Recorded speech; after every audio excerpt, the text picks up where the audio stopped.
Namibia is world-renowned for its precious and semi-precious stones, of which diamonds are surely best known. But this story is all about one man, the vast Namibia, and the abundant semi-precious stones that have the potential to sustain those who dare to seek, process and market them. The wrinkles and scars on Jacobus Meyer's suntanned face and hands tells the story of a man who knows the hardship of living in the field and searching for that stone that will add value to his business and his life. Meyer is the owner of Southern Gemstones, a small semi-precious cutting and processing outlet in the Homsai market in the southern town of Keetmanshoop. Meyer's love for the stones can be described as a solid relationship, as he sees life and is romanced by the color and potential in every stone he stumbles across in the field.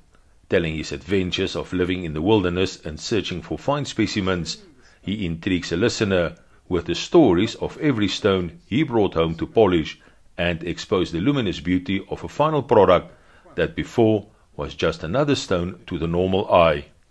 Sitting in his outlet that also serves as a workshop, Meyer's hands are always busy, and while sanding a stone that the average person will throw away, Meyer tells the story of pietersite, a very dark stone discovered in Namibia in 1962 that has red veins that looks like the flowing lava of a volcano.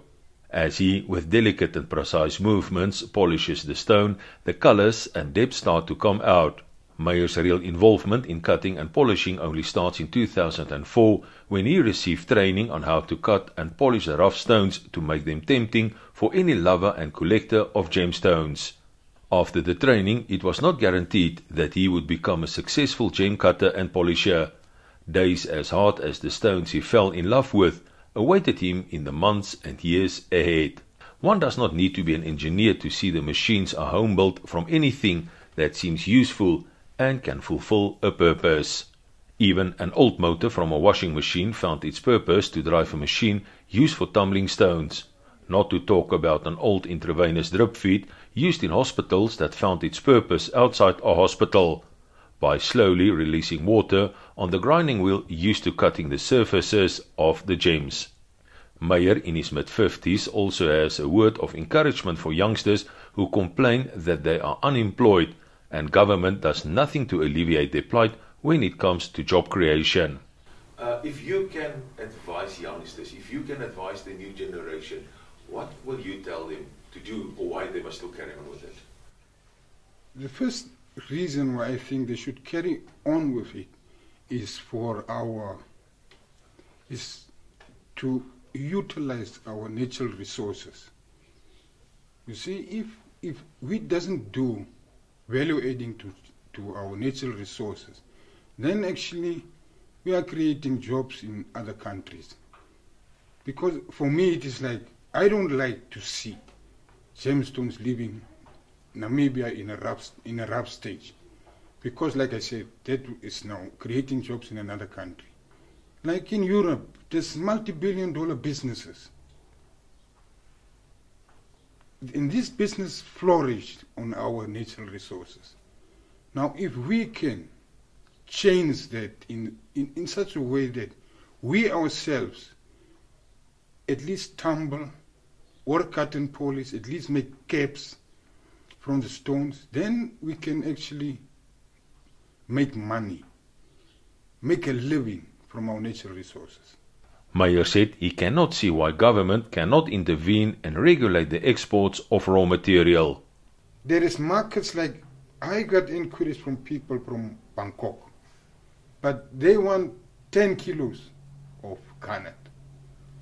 If they want tourmaline, they're talking like 15 kilos of tourmaline. When they talk about blue lace agate, they're talking about tons. But as a small-scale miner, nobody can supply that market. You see, I think that if there is a fund run by government or funded by government that can bought the stuff, and they can have the stuff and sell it to these people, then small-scale miners are going to make money in that way. But it is not all about just making jewelry because I have time on my hands, said Meyer, who has customers discuss their needs and tastes so he can make something to suit the individual. With the machinery still humming in your head and the smell of grinding dust in the air, one cannot but wonder why some people always strive for a hard bargain to get better prices from small miners who put their everything into something so small. Only once one realizes how many hours are spent in the scorching Namibian sun behind the noisy machines and painstaking focus that is required to pay attention to detail and to ensure that a stone is cut to perfection without any flaws, cracks, and is of the perfect color. Only then one will appreciate the value of small miners in Namibia. They too need to make a living as well, and only a fraction of jewelry or semi-precious stone lovers are willing to embark on what the small miners are willing to do for money in the pocket, a roof over their head, and bread on the table.